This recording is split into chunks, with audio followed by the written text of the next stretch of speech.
So this time, Shazam or Kazam is not a rapping genie played by Shaquille O'Neal. Also, when Hellboy grows up, shouldn't he really change his name to Hellman? Oh, and cats be cray.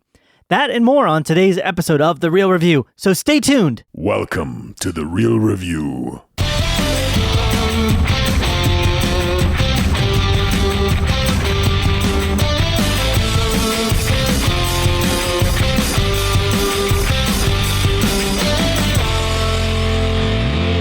Welcome to The Real Review, sponsored by Parametric and Lazy Ape Studios, where you get some of the latest happenings, real thoughts, and perspectives in the world of film and television. I'm here with Matt. I am saying his name. Hey.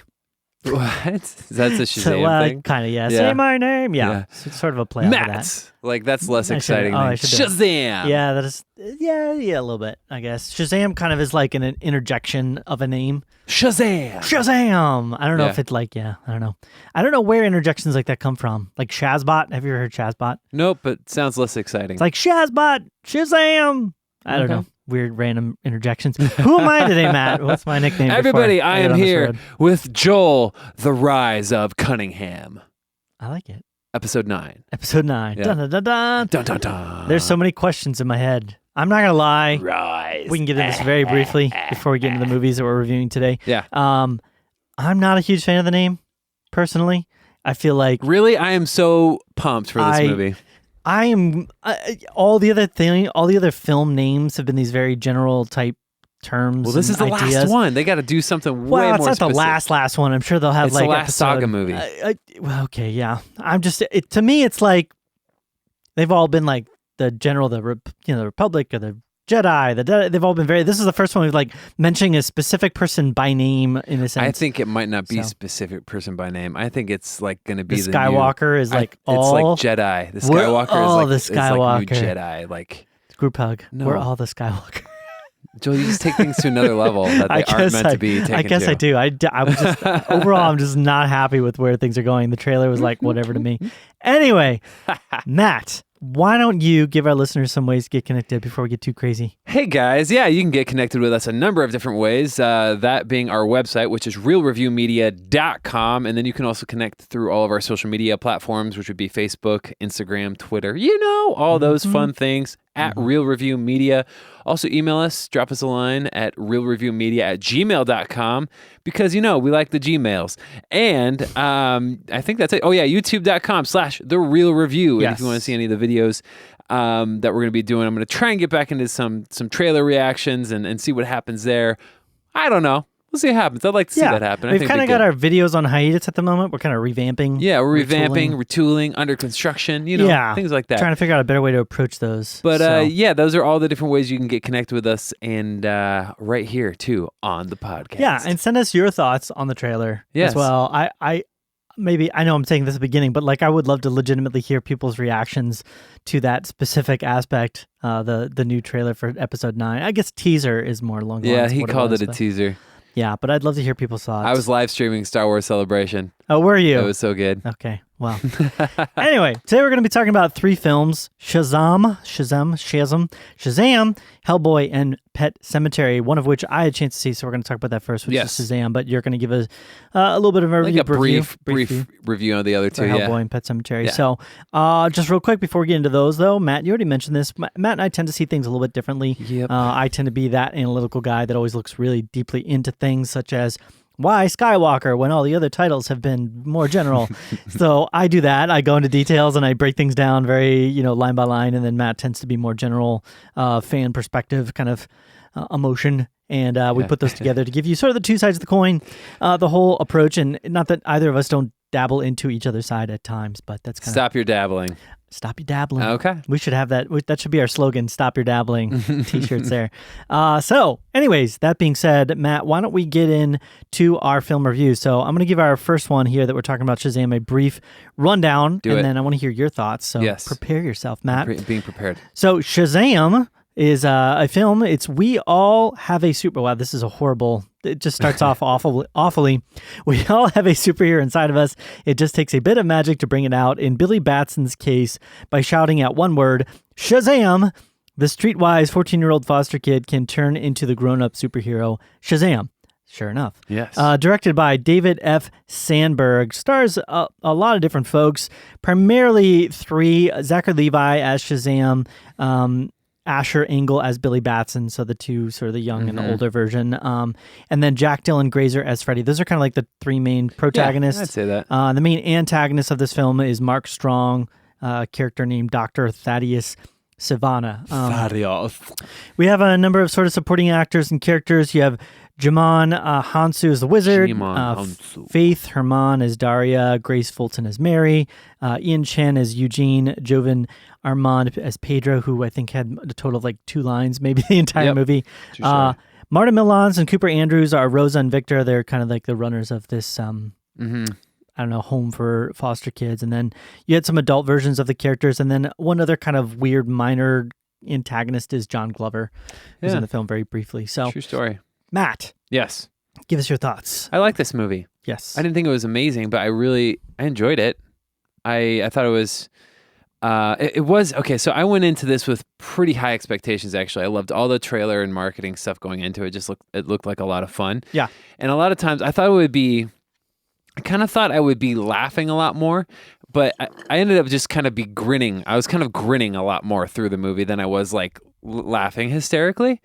And that's okay. I think that's fine. I just was expecting a little bit more like that was really hilarious. And it was just more like, oh, that was good. I like that. And then I just kind of was smiling at it. Yeah. You know? This almost, in a weird way, became a more PG version of Deadpool, I think, to me. Oh, really? In sensibility. Yeah. Just it's kind of playing off of the whole superhero genre. Yeah. I mean, it kind of pokes fun at the whole, like, well, what's your power going to be and how's it going Right. to work? And so it kind of, and that's part of what Deadpool is. It's kind of a breaking of the fourth wall, even of that superhero genre. I mean, he's talking about the X-Men and talking about Marvel and talking, Right. He does that, but it's a much more adult version. Yeah, of so that. Shazam has got it's definitely in the DC universe and what we've seen of the DC universe because there's several references to it. There's even a pretty good stinger at the very end. Yeah, that it does as well. I enjoyed it. I enjoyed all the actors acting. I had a lot of fun with everybody. I think one thing that I really liked about this movie is that and it wasn't throughout the movie, but there's kind of a stronger like horror sensibility, and you wouldn't think that. Yeah. And that there would be in this, but there's some like creatures. Yeah. And I didn't put 2 and 2 together until later, but David Sandberg, who did like one of my favorite horror movies of 2015, Lights Out, directed this movie too. Did. Yeah. And Annabelle. And yeah, I was like okay on that movie, right. But you're saying, and I think it's accurate, he's coming from he's got like a horror background. Yeah. And so he's coming into this a completely different genre, but he brought that in. There was a scene in a skyrise. I don't want to spoil, but that was intense. Yeah. It was really intense moment. Agreed. And I was like, I really liked that. I was like, wow, it really brought some like weight to this whole thing and maybe a little bit more to the stakes. But with that, I think what this movie has going for it the most, and I'm staying on the positives here, is I think that it really helps you kind of buy into a lot of the different characters and a lot of the different people that you're going to be interacting with throughout the film. And there's some heart to it. I wasn't like really, really sappy or too over emotional, but I thought there was just enough. And you got to kind of buy into the characters. There's a lot of like classic tropes that you see that come with something like this, like what you would see in the movie Big. Kind of like a kid trying to deal with being a grown up, basically. Yeah. And that's okay. I think you're you're not going to be able to approach it too many different ways. But I found a lot of enjoyment in it, and there's a lot of cool visual things. Some visual things that weren't entirely there, but yeah, I really love Zachary Levi and Jack Dylan Grazer, my gazebo boy from It. Yeah. So I agree. Good stuff. How about you? I would say similar feelings. Overall, I enjoyed the movie. Yeah. I don't think I liked it quite as much as I was hoping. Yeah, same. Yeah. But it was still a good experience for me. I think as far as like if I had to rank it overall in like DC films, I would put it lower than Wonder Woman. Yeah. But I would put it probably higher than pretty much anything else that they In the DC. in Yeah, the I DC feel the universe. same. Same Yeah. Z's. So even Aquaman, which, you know, we kind of had different Yeah, thoughts on. that's okay. There was a lot of good things to it. There's a lot of good strengths. Yeah. And I think one of the nice things about this film, which is so different Mm-hmm. from what they end up doing with a lot of DC films, is it was very simple. Yeah. You know, there was was very simple. There was different stories going on for all the characters and what their motives were, Yeah. but they weren't trying to bring in like 6 bad guys Yeah. and set up this huge universe. And it was like the universe just kind of existed, and then these were characters that were in it with a very straightforward story. Yeah. You know, of a couple characters kind of facing off against Yeah. each other for their own reasons and their Yeah. own purposes. And so that made it interesting, and that made it Mhm. enjoyable. And I thought all the acting for the most part was really nice. And I think one of the biggest strengths of the script, this script in particular, which really needed to be strong, was the relationship of the main 2, but Yeah. 3-ish Yeah, characters. 100%. Zach Levi and Asher Angel and Jack Grazer. Yep. If that hadn't been there, then it really would have fallen a lot more flat. But Yeah. the child acting in this was right on point Yep. and was funny. And I agree with what you're saying. There was a couple moments where I think I laughed out loud, but it wasn't like, oh my gosh, I need a Yeah. moment to recover Yeah. from that. It was more of just like funny. one of the moments I think I kind of chuckled out loud was like, "What are you saying? I can't hear you." Yeah. Yeah. It was Yeah. There was like a 3 or 4 unexpected moments like that. You know, the part where they're like, say my name, where he's like, say my name, and I'm not going to spoil stuff, but like Yeah. things like that. There's just a couple moments where it was like kind of a fun twist. I think to go more into sort of the negative side of things, I agree with your sense of what you were saying about the violence and sort of the horror almost aspect of the film. Mm-hmm. That kind of went too far for me personally at Oh, yeah. times because it felt like the film was really going for more of like a family-friendly type adventure. It's not really a family-friendly movie. No, yeah, especially in those scenes, it goes into some really dark Yeah. kind of territory.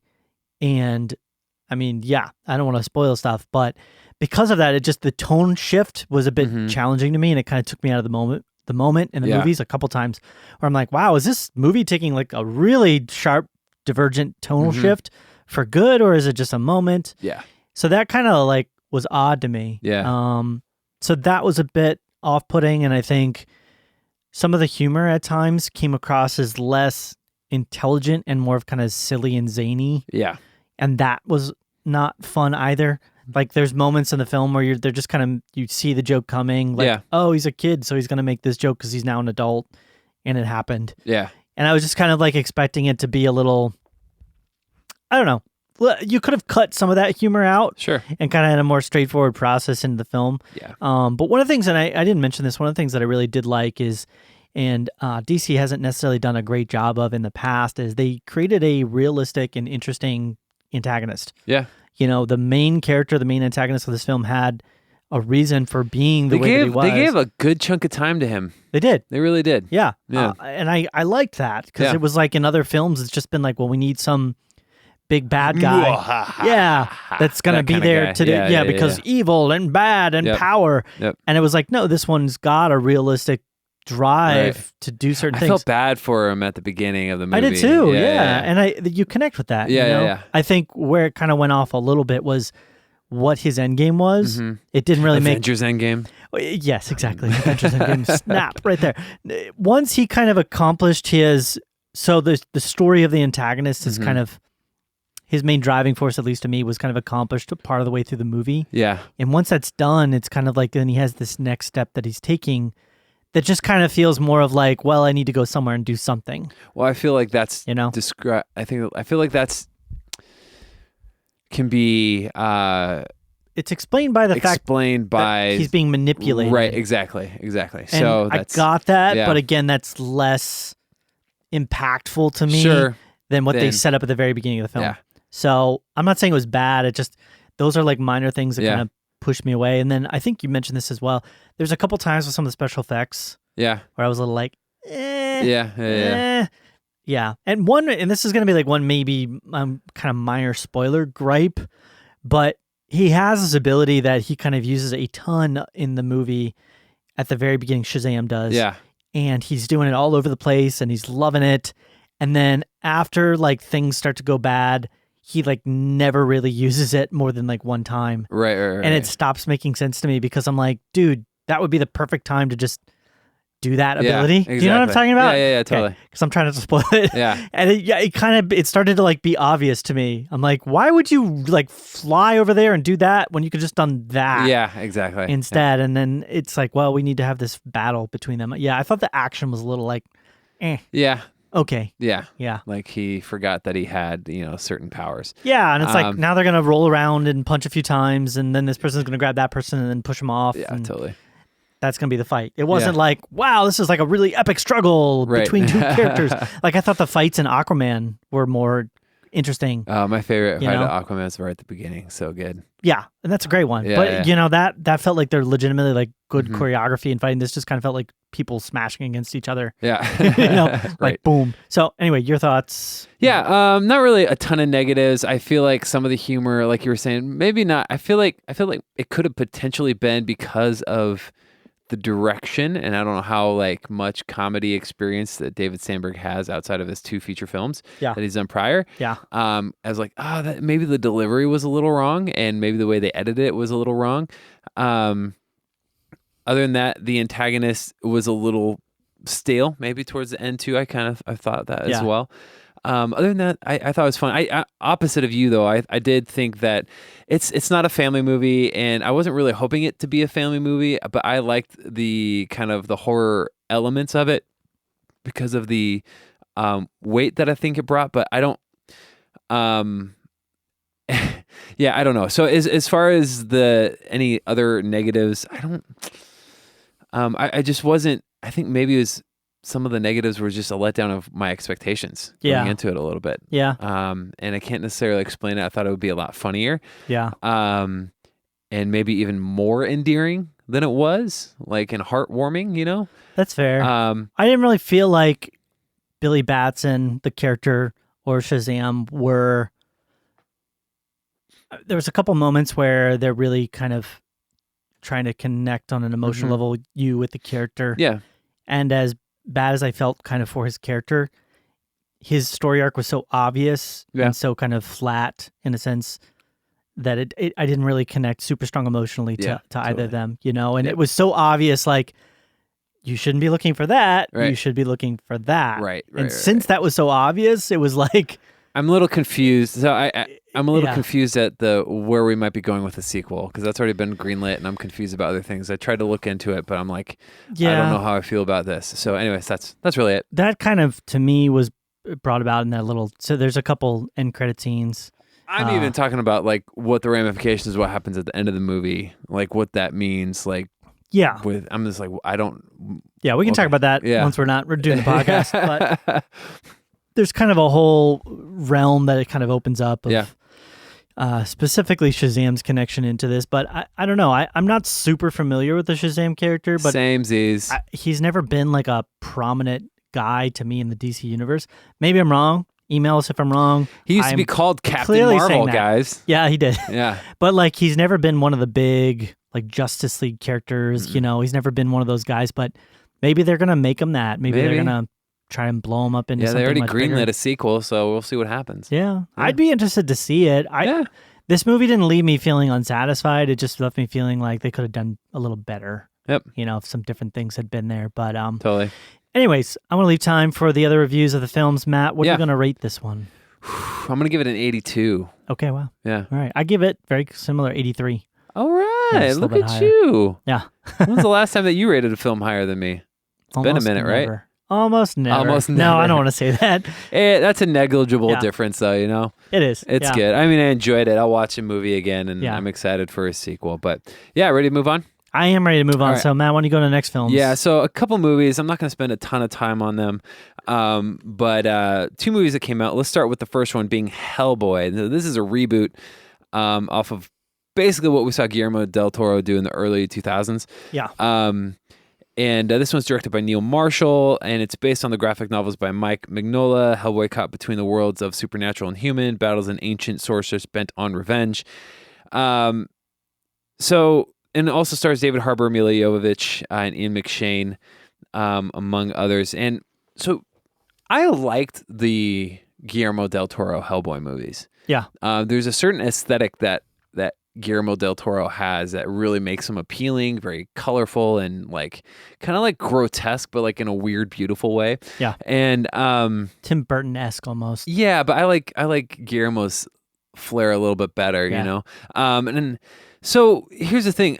This one, the thing that this movie, this new Hellboy iteration is propping itself up on is that it's rated R, and it's uber violent, and it indeed is uber violent.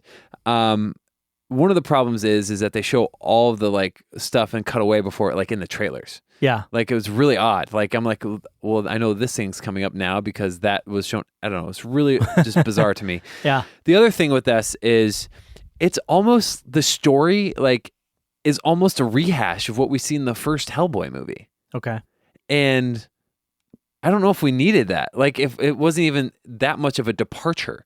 The guy who created Hellboy and did the graphic novel and all that stuff, he's like, this is the closest adaptation to what he did because his is a violent like story. Yeah. But it's like the same story being retold again, which is what a reboot is, and I get that. But like I don't know if we needed that, you know, as like a movie viewing society, they just wanted to release an uber violent one. David Harbour's great in it. I think he's probably I think he's got more of like a charming personality as Hellboy than Ron Perlman did. Mm-hmm. Ron Perlman did fantastic. I love him in that role, but I think he's a little bit more of a charming personality, more childlike, I think. Yeah.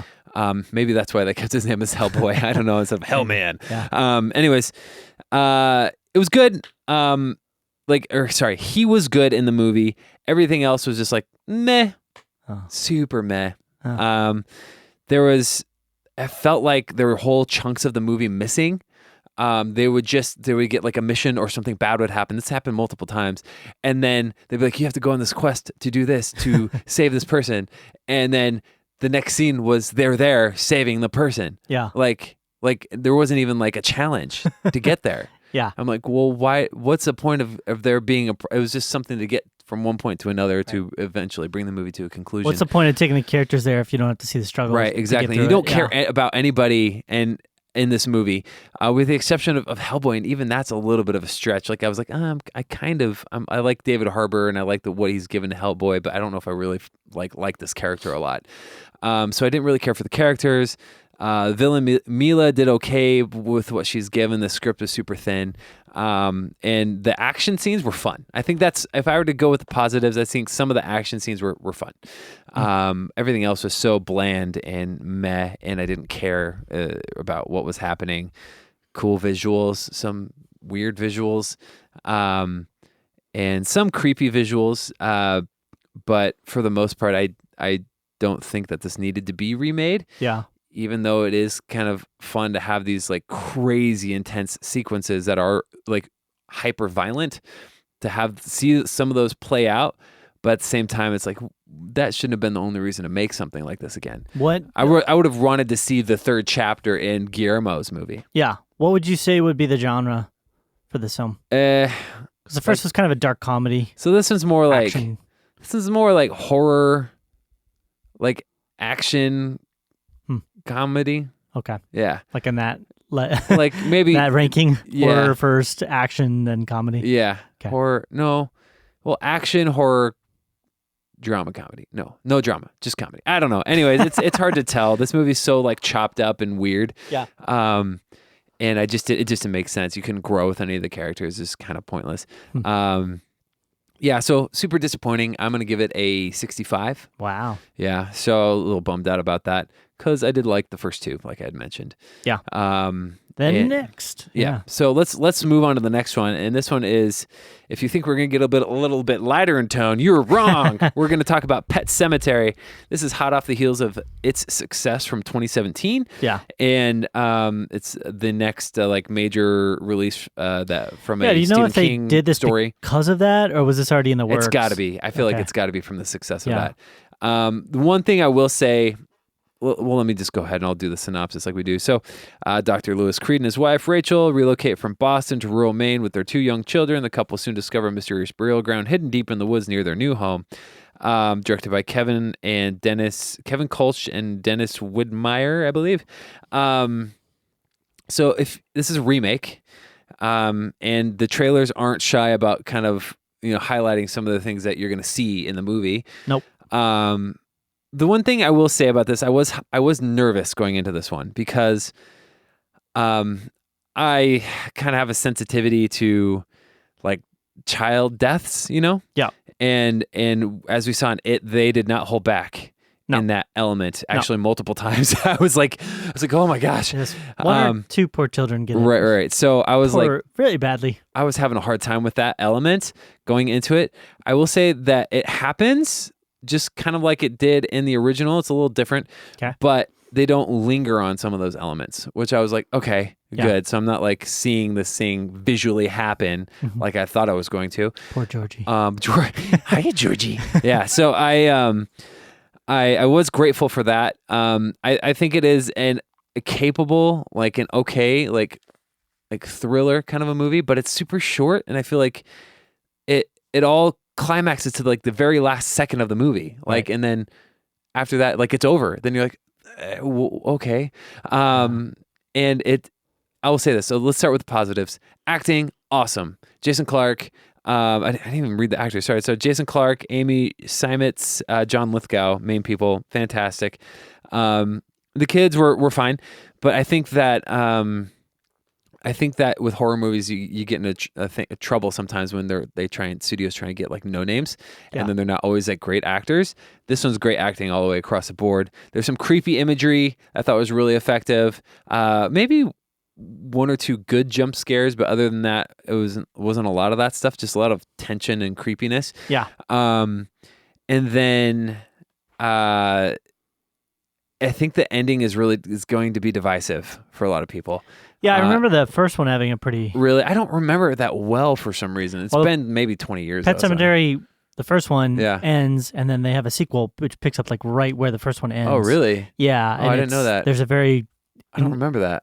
No worries. We'll Yeah. talk about it later. Yeah, if you anyways. want. So this one, it ends very divisively and maybe potentially darkly.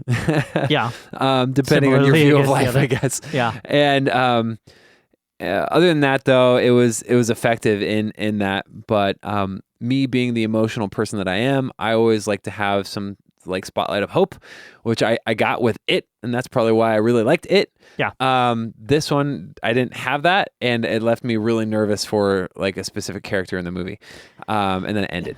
Yeah. There's more of a between the two films, because I haven't seen the new one, but the original classic Pet Sematary was more of a straight up horror that left you feeling uneasy and like lowest common denominator of the human emotion, whereas It is more of like innocent children being preyed upon and having to overcome fears and become strong in order to defeat an enemy. Yeah. So they're two different styles. I'd say just in the basis of the concepts that are driving the action and the horror, this one is much more of a horror. Yeah, this is way more horror, and it's a little bit different than I remember it being. It's not just what the Pet Sematary does, but it's like how it affects the people's psyche, kind of.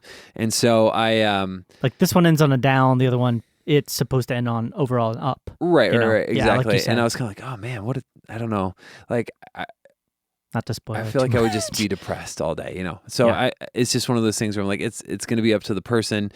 And other than that, I feel like it was missing something. Like I felt like it could have been a little bit longer. You could have spent maybe some more time with, the dad and the wife when they're like grieving some specific things. And I felt like that part was really rushed. Yeah. So it didn't make the ending pay off as strong. And other than that, I didn't feel like overly like super strong about it. Yeah. I felt like okay about it. It wasn't a bad movie, but it wasn't like particularly a good, great movie either.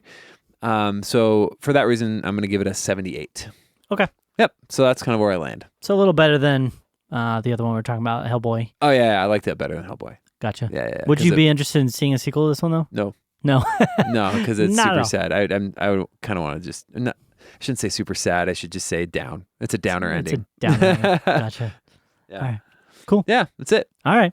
Well, we're going to go ahead and wrap things up on the podcast then. Thank Totally. you, Matt, for giving us the reviews there. No props.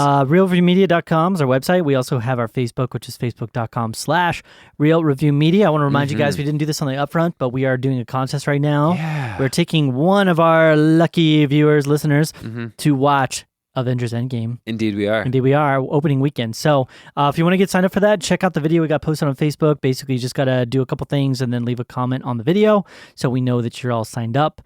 We'd love to have you enter. And then additionally, we have our Instagram and Twitter, which are both at Real Review Media. We have our YouTube, youtube.com/The Real Review. And then last but not least, we'd love to hear your thoughts and perspectives on all the things that we've talked about and otherwise. So send us an email, realreviewmedia@gmail.com. Totally. We'd love to get your thoughts and perspectives as well to add to our collection of thoughts and perspectives on stuff. The collection. Yes. So Yeah. I guess this hopefully now, final thought, puts a rest to the whole Shazam, Kazam Right.